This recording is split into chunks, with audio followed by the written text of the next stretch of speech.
The Pathologist and the Botanist, helping the police with their inquiries. Ros was a consultant pathologist at Raigmore Hospital in Inverness until she retired in 2016.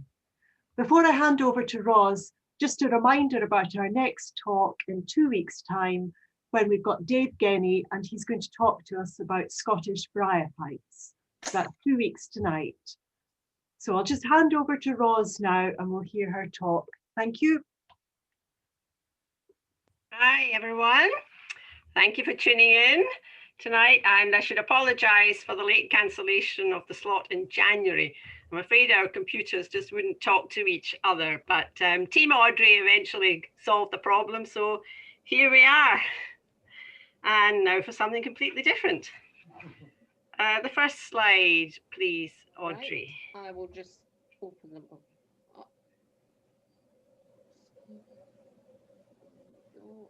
It'll just take a moment or two to bring it up.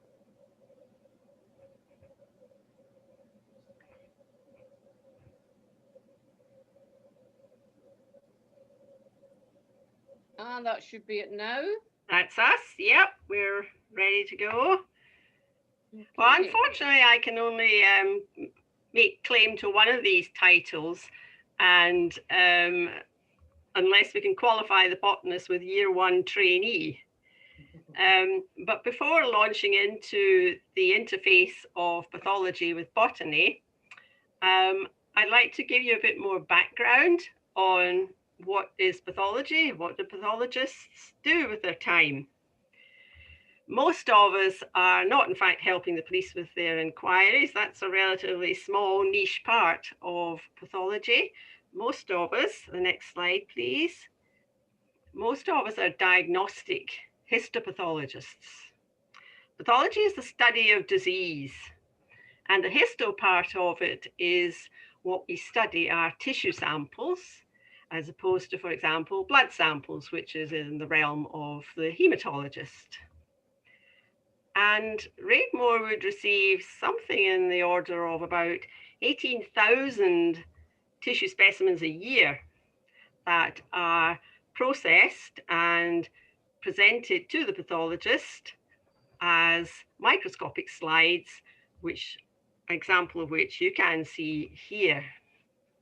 And this is a section of lung tissue, and on the left there is the relatively normal lace-like pattern of lung tissue where all the gas exchange takes place, where you give off your carbon dioxide and you take on board your oxygen. But to the right of the slide, there is a solid purple mass. And the first question the pathologist has to answer is it a tumor or not? The answer for this one is yes. The next question, is it benign or is it malignant? This one is malignant. And the next questions are, is it completely excised by the surgeon? Is there any evidence of spread of the tumor into blood vessels or lymphatic channels and lymph nodes? And finally, on the next slide, please. What grade is the tumor? How aggressive is it? And this is a higher magnification of the tumor. And all these purple blobs are individual cell nuclei. They're all sorts of shapes and sizes. They're very large nuclei, much larger than a normal cell nucleus. And also within there are mitotic figures and lots of them. So this is quite an aggressive tumor. And all that information is fed back to the oncologist so that they can then plan the patient's further treatment. So that's a wee window on what pathologists are doing most of the time. So the next slide, please. In about 40 years of this, this is the most unusual specimen that came my way. You never quite know what's going to turn up on the bench. And there's always an accompanying history with a specimen. This one came from a GP out in the West, and the history was that the patient had collected this sample from their forearm, and the tissue had apparently issued through the skin of her forearm. And the specimen, it wasn't the butterfly, in fact, it was the lavender flowers. So you never quite know what's coming through the door. And the next slide, please. On to the subspecialty. There are lots of subspecialties within histopathology, and forensic is one of them. And the essence of the forensic pathology service is to carry out medical legal autopsies. And these are done at the behest of the Procurator Fiscal. The next of kin have no jurisdiction in consenting to these autopsies, the mainstay of which is to establish the cause of death. Next slide, please. This is an illustration from my undergraduate forensic pathology book in the mid-70s. And it was the last edition of Glaister's book, the 13th edition, in fact. And you can see there's lovely botanical illustration of various poisonous berries. There's yew, laburnum, nightshades. And since then, however, in the 80s and 90s, this book fell by the wayside. And in fact, the forensic pathology books thereafter made absolutely no mention of anything vaguely botanical.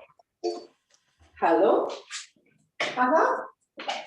Well, can I phone you back in about 8:30? Yeah. 20 to 8. Elizabeth, can you mute your volume, please?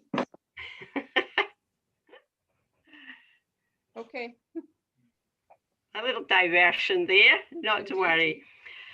So botanicals are certainly gone off the radar of most pathologists. But before we leave, I thought we could look at one of these berries as a poison. And our work always begins with a report from the police. These reports are fantastically detailed. I'm lucky that they've always been of an extremely high standard, both in Highland and Grampian. And in fact, from the police report, I could probably make a good guess of what the cause of death is going to be just from the detail of the police report. And this particular case from the literature, their neighbours were concerned because the curtains in the house across the road hadn't been opened. And when they tried knocking on the door, there was no answer. So concerned, they called the police. And that's actually quite a common starting point for our police reports. And thank goodness for interested, observant neighbours. So the police attended. They found the house in a terrible state of disarray, as if it might have been burgled and turned over by someone. But the couple who stayed there were still alive, but in a very confused state and unable to relate what had been happening. So they clearly required medical attention and were taken to hospital. The police report always includes details that might point towards what's been going on. And when you get two people with the same symptoms, it does ring alarm bells of some kind of poison. But before you would think of poisonous berries, you might consider carbon monoxide first. But they found in the kitchen there was a basin containing vomit. And also on the kitchen table were the remains of a fruit pie. So when the couple had recovered, they were able to elaborate on what had happened. In the meantime, however, samples of the pie and the stomach content were referred to the Royal Botanical Gardens at Kew, and they actually came up with the answer. Next, please, Audrey. What they came up with the answer of blackberries and belladonna, or deadly nightshade. And it transpired that they had picked the berries the previous summer, because it was now February this was happening, but they had popped them in the freezer for later consumption, thinking that the nightshade berries were blueberries. And these berries contain atropine, and they had the typical symptoms of atropine poisoning. It raises blood pressure, heart rate, causes cardiac arrhythmias, and so on. But they were fortunately recovered with appropriate medical intervention. Next, please. This is a health warning for those of you that might be partial to a bit of rabbit stew, whatever, because there's an interesting report of someone having atropine poison after consuming rabbit. In fact, rabbits, some rabbits are amongst the few animals which can they have their own defense mechanism against atropine. And it's because they have developed atropine esterase, which is an enzyme that can break down the atropine. So apparently the consumed rabbit had themselves consumed nightshade berries. Next slide, please, Audrey. This is a typical year of forensic autopsies in Highland. It doesn't change that much from year to year, and they're listed in respect of the manner of the death. Most of the cases, about 50%, are due to natural causes. About a third of them are accidental. 10% are suicide, and we have very few homicides. I think the highest number in a calendar year was 5, and some years there would be none. Next slide, please. A quick look at some of these cases.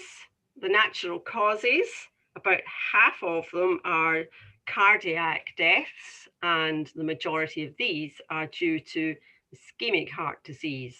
In other words, this is coronary arteries which become blocked. They cut off the oxygen supply to the heart muscle, and the heart muscle dies. So on the left of the photograph is the coronary artery containing thrombus, and on the right is the myocardium, the heart muscle, which just should be wall-to-wall muscle cells, but here they've been separated because they're dying off, they're being infiltrated by inflammatory cells, and ultimately they'll be replaced by scar tissue. And the reason these come for post-mortem is that they present as sudden, unexpected deaths. These are people who have no history of heart disease, and they die suddenly at home or wherever. They don't make it to hospital for a diagnosis. No one can write the death certificate, so an autopsy is performed. The next main group are diseases of the lung, and in particular emphysema. And next slide, please. And the common theme between these two main groups is still actually smoking. And tobacco is probably still one of the main non-food crops grown worldwide. And something in the order of 6 million people in England still smoke, although the percentage has been going down for a number of years now. But at 15%, it's still quite high. Next slide, please. About half of the accident cases are road traffic accidents. We're surrounded by water. There's a lot of drowning cases. A lot of hill walkers come to the region, and unfortunately, they slip down the hill and come for post-mortem. And there's a small number of other accidental deaths, such as fires, hypothermia, and falls other than hill walking and climbing. Next slide. Of the suicides, these figures I think were from around the year 2000. And by that time, carbon monoxide poisoning from motor car exhausts was tailing off because of the introduction of catalytic converters in the early 90s. So now it's hanging that tops the list. Drug overdoses are not that common as in suicides, but drowning can be suicidal, gunshot and obviously can, and some falls from height. Around here it tends to be the Keswick Bridge account for most of the other suicides.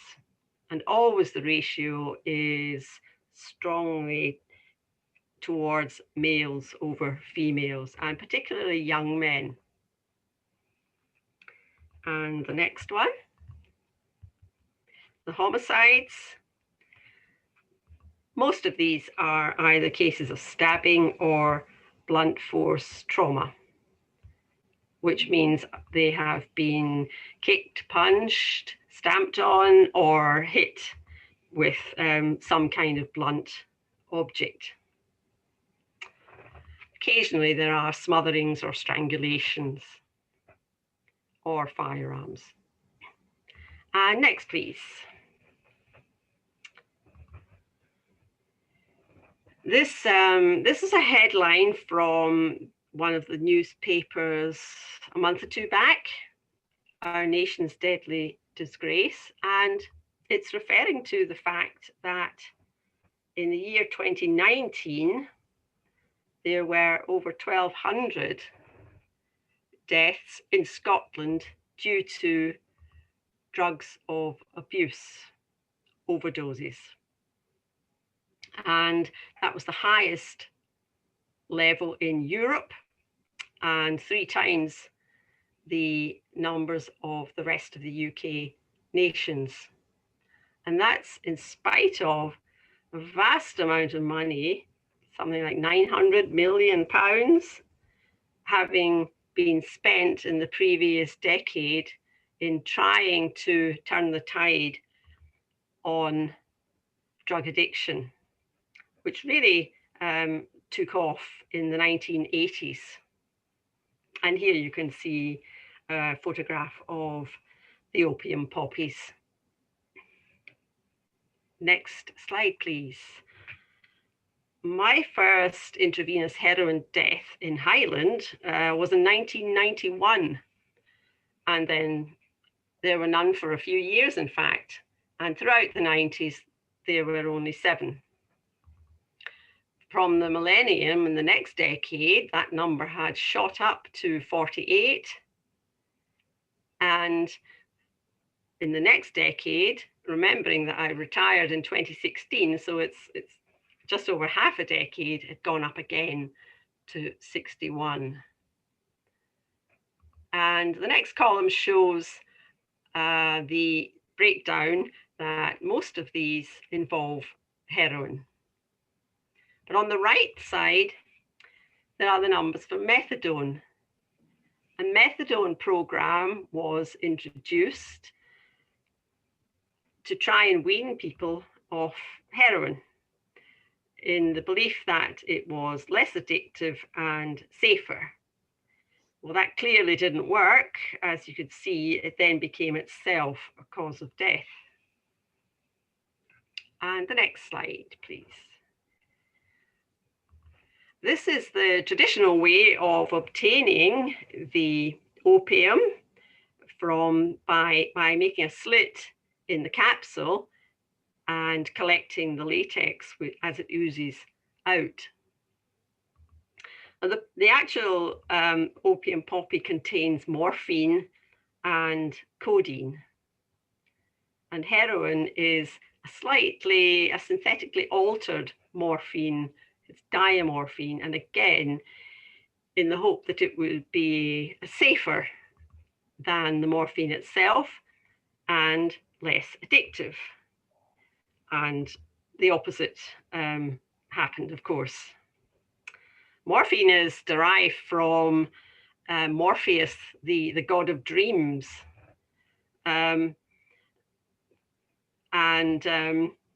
Appropriate as that may be, we're still left with this terrible problem of heroin addiction.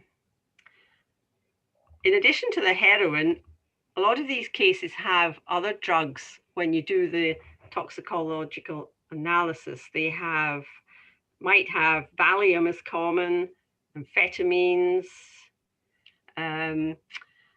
ecstasy is sometimes the sole cause of death, and there might also be alcohol and cocaine. So as time went on, more drugs entered the picture. The autopsy findings in these deaths are very non-specific. The only clue you might have if you didn't have the police history is finding an intravenous puncture mark on the body. Next slide, please. My brother took this photograph of children in their school playground in northern India on one of his climbing expeditions. They're playing cricket and he can never resist the opportunity to join in a game of cricket. But one of his friends pointed out what was growing around the playground. Next slide, please. And in fact, it's cannabis. Cannabis contains over 100 compounds, and it can be quite challenging for the toxicologist to unravel which is present. And they're different in their potency and effect.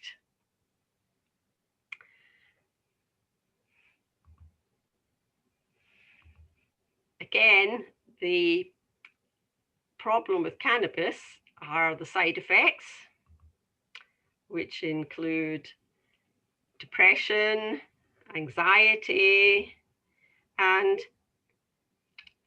because it's mainly smoked, it certainly has harmful effects on the lungs. And something like, it's been reported that as many as 1/3 of cases of psychotic episodes are related to cannabis use. There is, of course, now growing evidence that some of the cannabis compounds are helpful in a medical situation, and medicinal cannabis is available, but only on a very restrictive prescription. It has been found to be useful in some cases of epilepsy for pain relief, and sometimes helps some of the nastier side effects of chemotherapy. But can it kill you? Well, apparently not. There are not really any cases of deaths due to cannabis alone. Or other. Next slide, please. This is a case of a 38-year-old man who was found dead outdoors, not far from his home, by a stream. He was naked. It was February. He had no medical history, and he was last seen alive the previous evening, when he seemed to be entirely well and was contentedly smoking cannabis. the autopsy was performed and it was negative, apart from some hemorrhagic spots on the lining of the stomach. And these are little erosions which occur as a stress reaction. So they're not specific to hypothermia, which is what I think this man died of, but they are a very useful clue.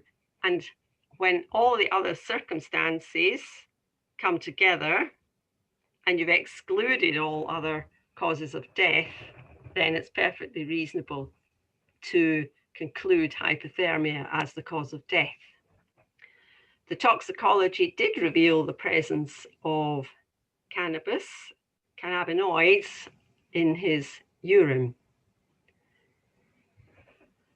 But why was he running around outdoors with no clothes on in the middle of the night? Did he have an episode of psychosis? Is this a cannabis death? You decide. Next case, please. I know some of you are keen on foraging. So when Nicholas Evans, the author of The Horse Whisperer, and a friend went foraging on a Scottish estate, they took home what they thought were keps, and they duly cooked them and enjoyed them. But the next day, they developed diarrhea and vomiting. And again, we're in that situation where several people had the same symptoms, and they themselves were then suspicious that this might have been a mushroom poisoning. So they were taken to hospital, and very quickly they developed renal failure. The next slide, please. Being a histopathologist, I can't not show you sections of histology, even if they don't mean very much, but you can see these two images are quite different. On the left, we have normal renal tissue, the tubules, where all the exchange of what goes in or out of the urine takes place, and very busy cells these, but on the right side, they're completely wrecked. And those nice cells lining the tubules on the right side have gone all pink, and they're floating in the side the tubule. They're dying off. And there is in the center of that field a mitotic figure. So it's trying to regenerate its epithelium, but the damage is too great and too extensive to recover. So he had to go on to long-term renal dialysis, and eventually he had a kidney transplant. And what he probably ate were the fool's webcap mushrooms rather than the keps. Next slide, please, Audrey. I just realized after I put this slide in of Socrates about to take his cup of hemlock, when I realized it wasn't actually a homicide, it was a self-execution. However, homicidal plant poisoning is very rare, and I've certainly never, one has never come my way unless I've missed it and someone got away with murder. Let's hope not. So the next slide, please. So I took this case from the literature. The umbrella murder, which took place in 1978 in London. And it concerns Georgy Markov, who was a 49-year-old. He was a dissident Bulgarian writer, and he fled to the west and got a job with the BBC in London. And he was standing at his bus stop near Waterloo Bridge when he felt a stinging pain on the back of his thigh.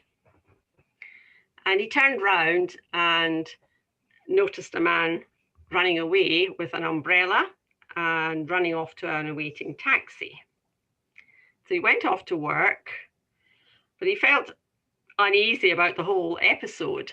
And after he developed vomiting and fever that night, he took himself off to hospital, where a small red pimple was noted on the back of his thigh, and where he quickly developed multi-organ failure, dying 4 days later. The autopsy showed a tiny metal pellet in the back of his thigh, and that was sent off for toxicology.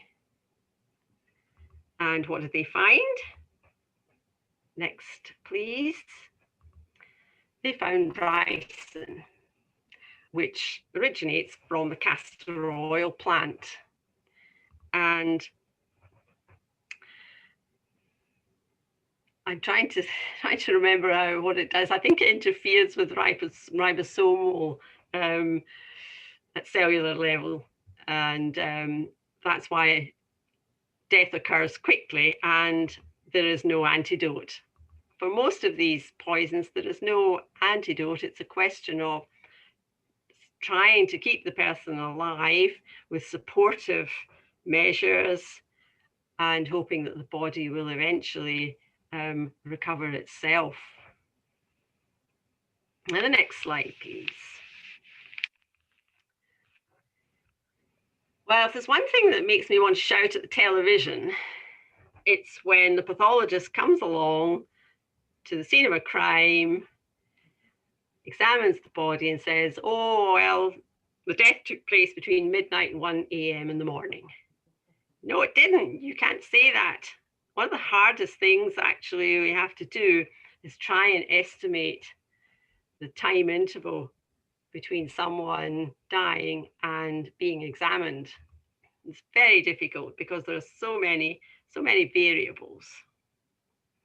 And what the pathologist is really there to do, as well as give some estimate of time since death, is also to try and give a potential cause of death, or at least see if the death looks suspicious or not.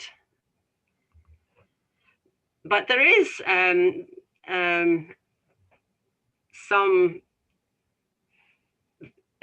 it's possible, though, that there is work here for the botanist by examining the vegetation around the body, looking for damaged vegetation.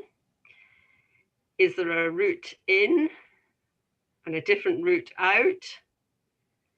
Did the person probably die there, or did they die somewhere else and were transported there? The next slide, please.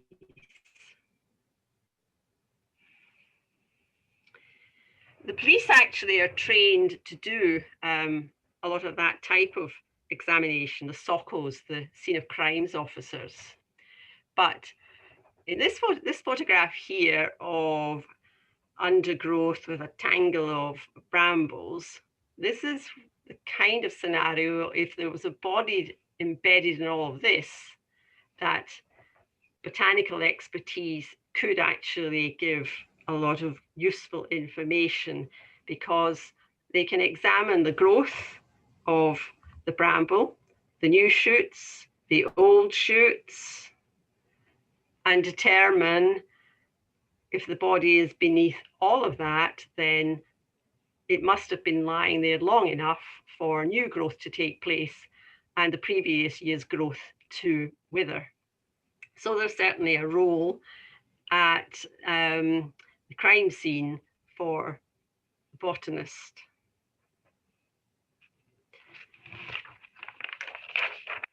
The next case, please, is a suspicious death. I think these tend to be called now unexplained deaths in the press. And this was a 23-year-old female with no medical history. She had been out with her friends, and at the end of the night, after closing time, they all went their separate ways home. But the next day, she was found dead in shallow water. She was fully clothed, and she showed no evidence of assault, which was understandably the police's first concern. Were they dealing here with a potential homicide? There was nothing to see on examination where she was found, other than just a few tiny hemorrhages in her eyelids. Now that can set off alarm bells, because hemorrhages in the eyelids are a classical sign of strangulation, sometimes, though less so, smothering. In strangulation, you would virtually always see evidence of that on the neck, evidence of that pressure on the neck. So it was highly unlikely that that was the case. She was found at the bottom of a steep, overgrown embankment where the public road was. And the police, on examining the undergrowth, found unequivocal evidence of damage to shrubs and trees from the roadside all the way down to where she was found. But it still left the problem of what had happened to her. Did she drown? The water was too shallow to drown unless something else had made you unconscious. Something such as a head injury, perhaps, on the way down. Too much alcohol and drugs, a possibility. But in fact, the autopsy was negative. There was some alcohol found, but not a very great deal. And the drug screen was negative. There was no evidence of injury of any kind, and certainly no strangulation. In that situation, you then look to the microscope, because some organs will show microscopic abnormalities that you can't see by the naked eye. But that was also negative. Drowning can be a difficult diagnosis, especially freshwater drowning, which this was. If you drown in the sea, because of the saltiness of the water, you produce great plumes of froth from the mouth and lots of fluid in the lungs. And by exclusion, the diagnosis is quite straightforward. But that's not the case with a drowning in freshwater. But as I said, without something else to cause unconsciousness, if you had fallen in that water, you would just have got up again and not drowned. The next slide, please, Audrey. So negative autopsies are not that uncommon. You hope that you'll find the answer in toxicology or histology, but we latterly had another tool, and this is the so-called molecular autopsy. And this has been around since mid-90s, maybe, yeah, something like that. And what you're doing is examining a sample of DNA and looking for a genetic alteration that might cause a cardiac arrhythmia. Now, these hearts look normal to the naked eye. They look normal under the microscope, but they could still have what's called an ion channelopathy, which is a bit of a mouthful, but it's quite simple. All the muscle cells in the heart have little channels on the surface, and these channels allow the passage of sodium and potassium ions through them. And that's part of the electrical circuit in the heart that keeps the heart beating.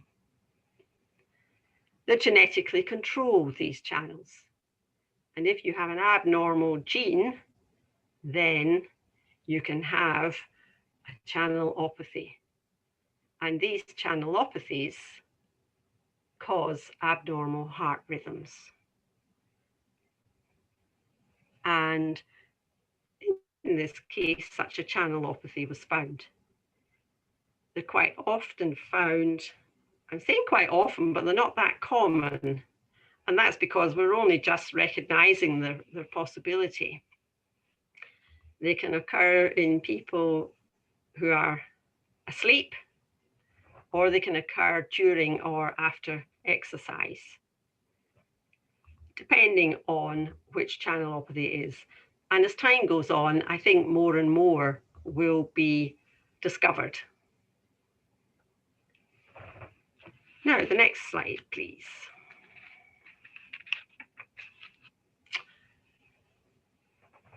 This was a very unusual case of an unexplained death in a female of 48. And all these little facts are relevant. The previous one of a female of 23, it's very unusual for females of 23 or males to suddenly die without any medical history and no obvious cause. So even the gender and the age right away gives you a clue as what might be going on. This woman lived alone and she was found dead at home in bed. She was semi-clothed. And she also had no medical history. Because she lived alone, we don't know precisely when she was last seen alive, but she did keep a diary. And in the diary, she recorded what she ate. She also recorded that she had recently been on holiday in Spain. And her penultimate meal was a cucumber. So her diet was a little bit unusual. Once again, the autopsy was negative. But it all pointed towards a sudden death.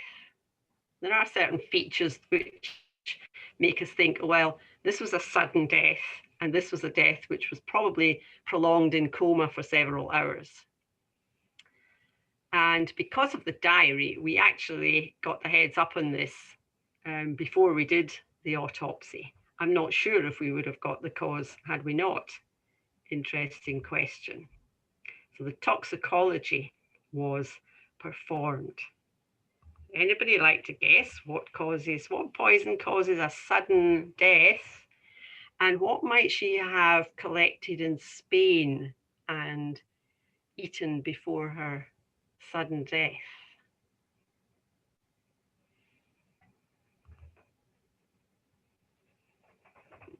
The next slide then, Audrey.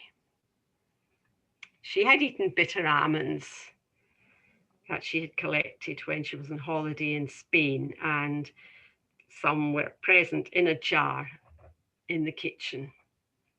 And these were also sent to the toxicology along with a sample of her stomach content, which was very non-specific, pale, thick fluid, nothing resembling a nut in it. And next, please. Cyanide poisoning was the cause of death here, and cyanide can be released from kernels of various fruits. In her case, it was almonds. Quite often it's apricots or cherries. And it does cause a very rapid death because it blocks the oxygen uptake into cells throughout the body. An interesting historical note is that attempts to poison Rasputin with cyanide didn't work. And the reason they might not have worked is that if you take cyanide as a salt, the acid in the stomach goes to work and converts it to hydrocyanic acid or prussic acid. And it's the acid form that actually causes the problems. But if you have pernicious anemia, you don't produce acid in your stomach. So that's one of the theories as to why it probably didn't work with Rasputin. The next slide, please. I've included this case because it's one of the earliest cases of botanical evidence really catching the killer and giving evidence in the court. And the Lindbergh case was in America in 1932, and the infant toddler of the aviator Charles Lindbergh was kidnapped and murdered. He was taken from his cot in an upstairs room of the family home. And on the right side, you can see this rather homemade looking ladder, which was found nearby. And it was Dr. Arthur Keller, who was an expert in wood identification, who examined the ladder. And he found it to be made from North Carolina pine wood. And the police then contacted all the possible retail stores where the wood could have come from, while Dr. Keller examined samples and not just identifying the type of wood, but also looking at the tool marks made on the wood. And it transpired that the retail shop where he confirmed the wood had come from actually employed the man who had committed the murder. And this took about 2 years, not surprisingly, because there were about 1,000 samples to go through and looked at with a fine-tooth comb. So he gave his evidence in court, but the accused defense team rubbished his evidence and said, there's no such thing as an expert in wood identification. This is all fantasy. However, the jury believed Dr. Keller, and the man was duly convicted and sentenced to death. And it's just interesting for me that this tactic of the defense to discredit professional witnesses still goes on to this day. So that's the Lindbergh case. The next slide, please. It's really under the microscope that the botanist comes into his own in police investigations. I've only ever once looked at pollen under the microscope in my first year as an undergraduate medical student, but I can appreciate the fun in doing so. And what the botanist can do is look at a pollen profile. And that's taking samples from, it might be the accused's clothing, it might be the deceased clothing, the location where the body is found, it might be from a car which was believed to have been involved in the event. And they will produce a profile of the pollen that's found, because pollen is pretty tough stuff and can be around for hundreds of years even. To illustrate this, when a young woman disappeared in Yorkshire in 2005, her boyfriend was arrested, and he confessed to having killed her, but he couldn't quite remember where he had left her body. It was somewhere between York and Hull. It was in woodland, and there was a metal gate and some discarded green bottles around. So the pollen profile was done on the accused's clothing, and this revealed Western hemlock, along with some birch and pine. And this is where the BSBI came in, because the recorders were asked to look at this problem and where Western hemlock might be located. And it was found in only a few locations from the recorder's maps. So that quickly narrowed the police search. And it didn't take them long to locate this metal gate, the green bottles, and the body was then recovered. So the pollen profile can be sometimes the only good evidence that can link an accused with a crime scene or with the victim or with their car. It's a lot of painstaking work, but it's so important if it can be done. And the same applies to looking for fungal spores or fragments of leaf or other foliage, fruit and seeds. And the next slide, please, Audrey. Some cattle in a field of ragwort. I got a phone call from Kath, our local vet, and she said, there's a local estate and the cattle are not doing very well. I think they might be getting poisoned. Could I help in any way identify what might be poisoning them? And the next slide, please. Well, I couldn't help her at all, but I knew somebody that could. Now, we must have been the only pathology department in the land with a resident botanist on its staff. So I enlisted Bob's help, and off we went to have a look round the estate, the fields there, where the cattle might have been poisoned. There wasn't any ragwort, which I believe is pretty unpalatable, and cattle would only eat if they were starving and absolutely desperate, and there was nothing else. So Bob kindly had a look round, and he came up with the probable answer, which is the final slide. Thank you. Oak. Young oak leaves. These are acorns, but it was the only photograph I could find in a hurry.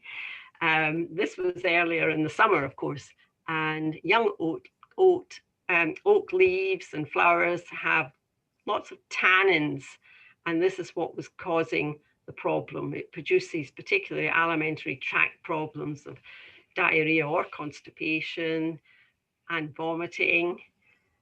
So the cattle were duly removed, and I hope they got on okay. I didn't actually hear what the final outcome was. That's my last slide, bar one, and it's for anyone interested in the next slide in finding out more about forensic botany. These are 3 excellent books which I've delved into, and the first one on the left, Traces by Patricia Wiltshire, is an autobiography of her work. She started out as a laboratory technician and then went off and did a degree in botany. She worked for a considerable time in one of the London universities, doing a lot of teaching, and then decided she wanted to do more research. So she went off to become an environmental archaeologist. And then in her 50s, she got a phone call from the police. And that's how it all started.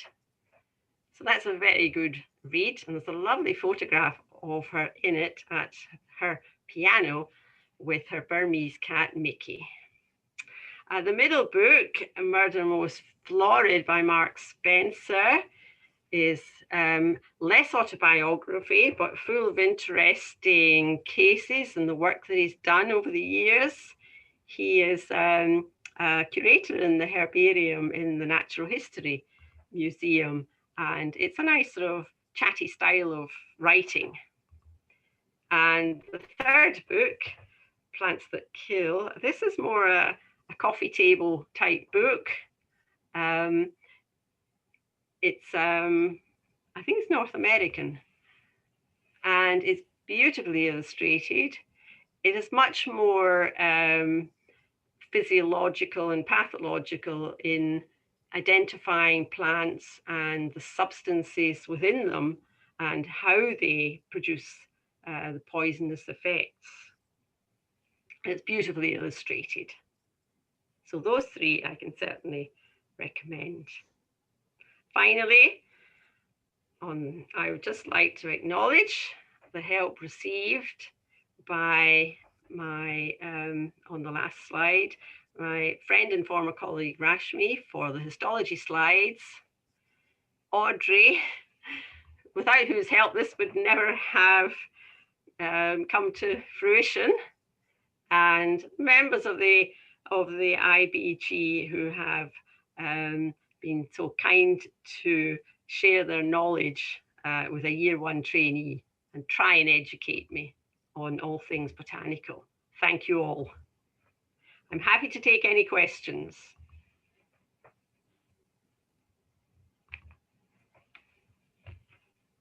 Thank you very much.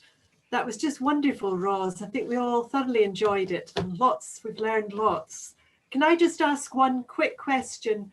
I'm very concerned about the almonds and their cyanide content, because I love almonds, and a couple of weeks ago I made an excellent Dundee cake and topped it with circles of almonds, and we seem to be in good health, but is there perhaps we could eat too many almonds? Is that the case? I don't think you can eat too many of shop-bought almonds. I think you're quite safe as long as you've not got any kind of nut allergy. I do have a friend who ate a pine nut cake 2 days in a row, and at the age of 60, suddenly for the first time in her life developed an allergy to them.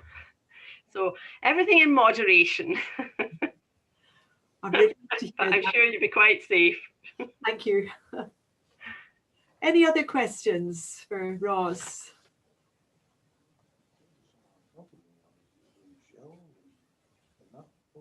I don't have a question, but I just want to say that was fabulous, just to see the darker side of botany. It's quite fascinating. Thank you very much, Mary. Well, you never know when some of you might be called up to help out. Yeah, it's possible. Yeah. I think the problem is once you get your face known, as happened with Patricia Wiltshire, then you find yourself getting more and more cases referred to you. And it must have been fascinating work though for her, as mine was too. Can I ask what inspired you as an undergraduate medical student to become a pathologist? It wasn't really as an undergraduate. I think it was when I was doing my house officer jobs. It was partly because I didn't fancy doing anything else, and partly because as a house officer, you were always invited down to the post-mortem room if one of your patients had died and were undergoing post-mortem. And that's really where it started. I found it fascinating. And I also then got introduced to the microscopic side of the job through case conferences. And I never looked back. Oh, very interesting. Ros, can I ask you, maybe I missed it, but could you give us the answer of the cause of death of the young female who died in shallow water? Yes, I think she had an abnormality of a genetic abnormality of a heart gene, And these abnormalities, they can give rise to something called long QT syndrome, if it's anyone vaguely medical, but it's just an abnormal heart rhythm. And the ECG tracing in some of these cases are abnormal. But the problem is they can die suddenly. And I don't know if you remember a footballer who actually collapsed and, to all intents and purposes, died on the football pitch a few years ago.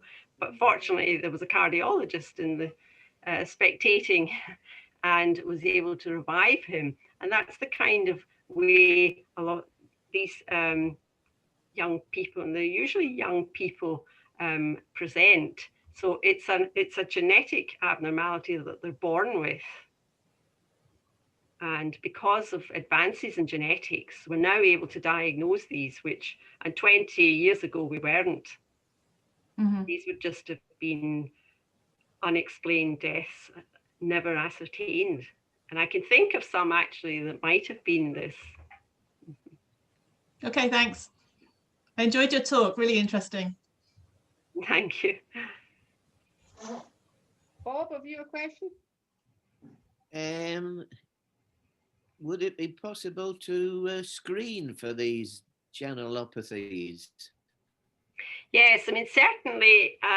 What proportion of people? Yes, could you do genetic screening? You wouldn't do it on everybody, every member of the population, because screening has to be targeted, but you certainly do it in footballers now. And these people who are, because there have been too many cases. The other thing, footballers sometimes also have cardiomyopathies, and that's why they wear these doodads that monitor their heart rhythm when they're playing as well. But yes, you can screen, and in these few cases I've had, they have then looked at the families and screened the family, and sometimes one of the parents carries the gene as well sometimes, but they can then be given an antiarrhythmic drug just as a precaution and not play football. I was thinking about the nightmare for parents and grandparents who are keen on foraging or teaching their children about foraging and thinking about picking fruits or mushrooms, and the family you were speaking about in Murray, was it? Yeah, I think so. That had the mushroom poison. Yeah. Your numbers didn't have any children on the deaths, which is heartening, I suppose. Maybe that means parents are managing to, get their way through these. They may not be botanists, but they would know enough to avoid the worst. Well, I hope so. Yeah. I don't go. There weren't any children. No. No. Oh. No, but I limit my foraging to chanterelle, and only if I'm absolutely sure. Yeah, I was thinking about picking berries. I'm a bit of a berry picker, and taught my own children and others. But they can go for things that look attractive behind your back, or taste something en route. Yeah. It was significant that they weren't on the list. Thank you. Sheila, did you have a question? Sheila? Giant hogweed. Hello? Hello? Hi. Hello? Can I speak? Yeah, Sheila, go ahead. Can I speak? Yeah. I don't really have a question, but that was immensely enjoyable. I was a mere junior registrar in pathology for about 5 years. It reminded me of many happy days in the mortuary. But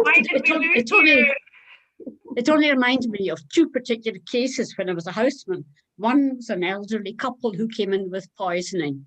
The husband had been gathering and he laid out shallots and daffodil bulbs, and his wife made a stew with the daffodil bulbs. No. The other case it reminded me of is quite interesting.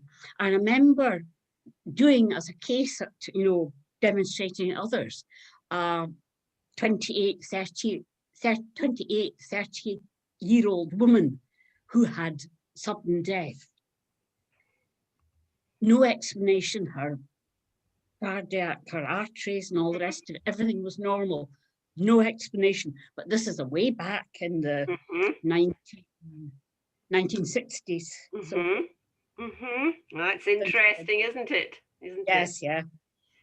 No diagnosis. Yeah, in my earlier days in the 80s, early 90s, I can think of cases in which I remember a young man in his 20s hill walking, and he was on the ascent and he just dropped dead. And there was no cause found. And I think he might well have been one of these cases that we can now test for. Yes. Yeah. Oh, it's fascinating. I love hearing these stories, Sheila. Thank you. Marion, did you have a question? Yes, I was just typing it actually, thinking maybe. Yeah, I didn't know if you could hear me. Can you hear me? Yeah. Oh, right, good. Yeah. It was about giant hogweed. If a child falls into giant hogweed, I understand that they possibly could die from it. Is that right? And is there something you could give them to relieve them before they get to hospital? Oh, I have to pass on both of those. I know that it's touching giant hogweed that causes the problem, but I'd have to. Yes, yeah, but there must be something more to it than that, or because lots of things can cause blistering or rashes, but giant hogweed is just it's the daddy of them all that you have to avoid at all costs. So I'm afraid, Marion, I would have to look it up. It's not come across my radar before. Remember, I'm only a year one trainee. Yeah, I remember a child out at Dunbar falling into giant hogweed, and he was sort of I think he was fairly threatened, his life. And so they've now done quite a lot to get rid of it. Yes. All around there. Yes, and I've seen warning signs in places, keep away giant hogweed. Yeah. I might look up what's in it, because whatever it is takes away your skin's ability to block UV. So when I've accidentally strimmed it once and got splattered by the sap, then for about 5 years, whenever I went out in the sun, it would immediately blister, even if I had sun cream on it. So whatever the compound is, it takes away your UV protection. And it was a couple of years before I stopped getting blisters in the sun. So. It'll be in that coffee table book of plants pills. Yeah, whatever the compound is, it's nasty.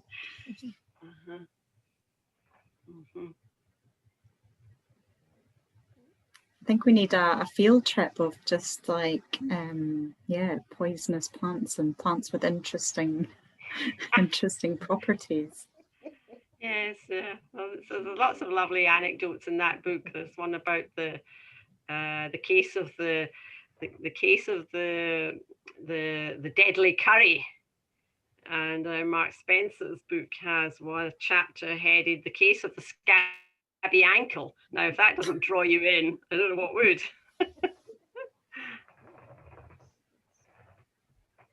Any more questions for Ros?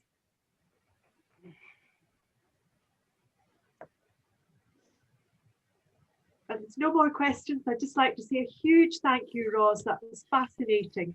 And look forward to hearing more about these plants when we're out in the field over in the summer, hopefully we'll be able to get out for some field trips. Oh, I hope so too. You're very welcome. It was fun to do, apart from the IT hiccups along the way. And it went